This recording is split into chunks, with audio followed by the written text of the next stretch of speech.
আসসালামু আলাইকুম everyone, welcome back to my channel Arisha Pakshala. আজকের পর্বে শেয়ার করছি সাবুদানা দিয়ে দারুণ মজার একটা ডেজার্ট রেসিপি। এই গরমে ঠান্ডা ঠান্ডা সাবুদানার ডেজার্টটা তৈরি করা যেমন সহজ, তেমনি কিন্তু খেতেও অসাধারণ মজার। আর ঘরে থাকা অল্প উপকরণ দিয়েই কিন্তু আজকের এই রেসিপিটা তৈরি করে নেওয়া যাবে। তো আশা করছি আপনাদের কাছেও খুবই ভালো লাগবে এবং সহজ লাগবে। তাহলে চলুন দেখে নিই কীভাবে তৈরি করছি। রেসিপি তৈরির শুরুতে ফুটন্ত পানিতে নিয়ে নিচ্ছি সাবুদানা।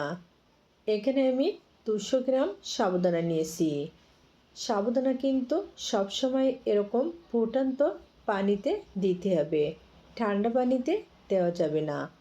আর দেওয়ার সাথে সাথে এরকম অনবরত নেড়েচেড়ে দিতে হবে যেন দলা বেঁধে না যায়।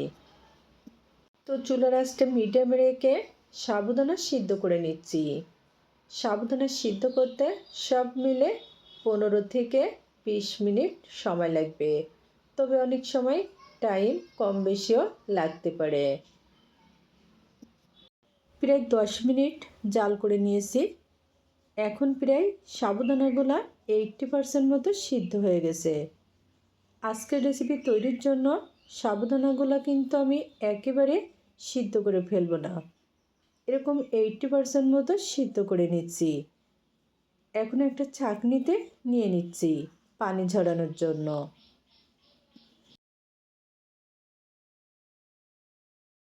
সাবুদানা ছাঁকনিতে নেওয়ার সাথে সাথে কিন্তু এরকম নর্মাল পানি দিয়ে ধুয়ে নিতে হবে। এতে করে সাবুদানার ভিতরে যে আঠলো একটা ভাব আছে সেটা কিন্তু আর থাকবে না, সাবুদানাগুলো একেবারে ঝরঝরে হয়ে যাবে।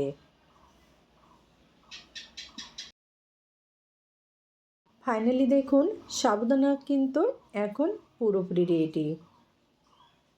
তো এখানে আমি সাবুদানাগুলো এক সাইডে রেখে চলে যাচ্ছি পরবর্তী স্টেপে। প্যানে নিয়ে নিচ্ছি লিকুইড মিল্ক। এখানে আমি 600 গ্রাম পরিমাণ মিল্ক নিয়ে নিচ্ছি, অর্থাৎ সাবুদানা 200 গ্রাম, এর জন্য দুধের পরিমাণটা কিন্তু 600 গ্রাম। অবশ্যই এখানে পরিমাণটা ঠিক রাখতে হবে। টেস্ট বাড়ানোর জন্য নিয়ে নিচ্ছি 1 টেবিল চামচ গুঁড়ো দুধ আর হাফ টেবিল চামচ আগার আগার পাউডার। এখন এরকম অনবরত নেড়েচেড়ে মিশিয়ে নিচ্ছি। আর হ্যাঁ, আগার আগার পাউডার কিন্তু চুলা অফ রেখে মেশাতে হবে। গরম দুধ কিংবা পানিতে কিন্তু আগার আগার পাউডার মেশানো যায় না। আপনারা অনেকে জানতে চেয়েছেন যে আগার আগার পাউডার কোথায় পাওয়া যাবে। হ্যাঁ, আগার আগার পাউডার কিন্তু যে কোনো সুপার শপে কিনতে পাওয়া যাবে। নিয়ে নিচ্ছি 1 চিমটি লবণ আর 200 গ্রাম পরিমাণ চিনি। এখানে আমি আমার টেস্ট অনুযায়ী চিনিটা দিয়ে দিলাম। আপনারা যদি মিষ্টি খেতে একটু বেশি পছন্দ করেন তাহলে কিন্তু চিনির পরিমাণটা আরেকটু বাড়িয়ে দিতে পারেন। আর এই দুধ কিন্তু জাল করে খুব বেশি ঘন করার দরকার নেই, 1 থেকে 2 বার বলক উঠলেই হবে। ডেজার্টের কালারটা সুন্দর করার জন্য নিয়ে নিচ্ছে অল্প একটু food colour, yellow food colour, তবে টোটালি কিন্তু এটা অপশনাল। যদি ঘরে থাকে দিবেন, না হলে দরকার নেই। দেখুন দুধ কিন্তু আমার অলরেডি জাল করে নেওয়া হয়ে গেছে। তো এখন এর ভিতরে আমি সাবুদানা দিয়ে দিচ্ছি। আজকে এই সাবুদানার ডেজার্টটা কিন্তু সত্যি অসাধারণ মজার একটা রেসিপি।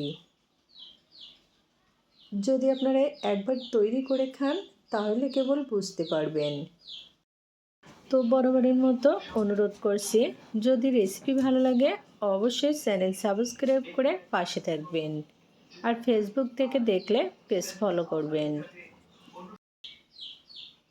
সাবুদানা দেওয়ার পরে সব মিলিয়ে আমি 3 থেকে 4 মিনিট মতো মিডিয়াম আঁচে জাল করে নিচ্ছি। তবে এই পর্যায়ে কিন্তু অনবরত নাড়তে ছাড়তে হবে, তা না হলে দলা বেঁধে যাবে। সাবুদানা 80% মতো সিদ্ধ করছিলাম, এই জন্য যে বাকি 20% এখানে এসে সিদ্ধ হয়ে যাবে। দেখুন একেবারে কিন্তু ঘন হয়ে গেছে, তো এর থেকে আর বেশি জাল করার দরকার নেই। এখন চুলা থেকে নামিয়ে এরকম একটু নেড়ে চেড়ে ঠান্ডা করে নিয়ে কাছের এই বোলের ভিতরে নিয়ে নিচ্ছি।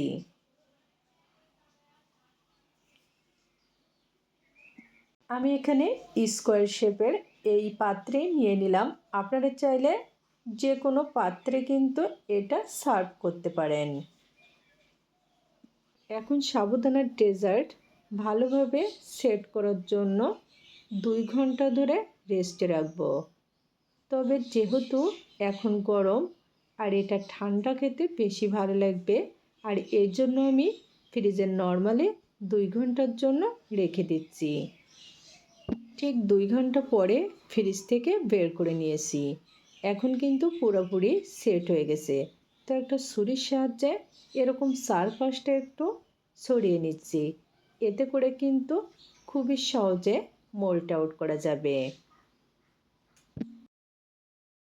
আজকে কিন্তু খুবই সহজভাবে সহজ রেসিপিতে গরমের জন্য দারুণ মজার একটা ডেজার্ট রেসিপি আপনাদের সাথে শেয়ার করলাম।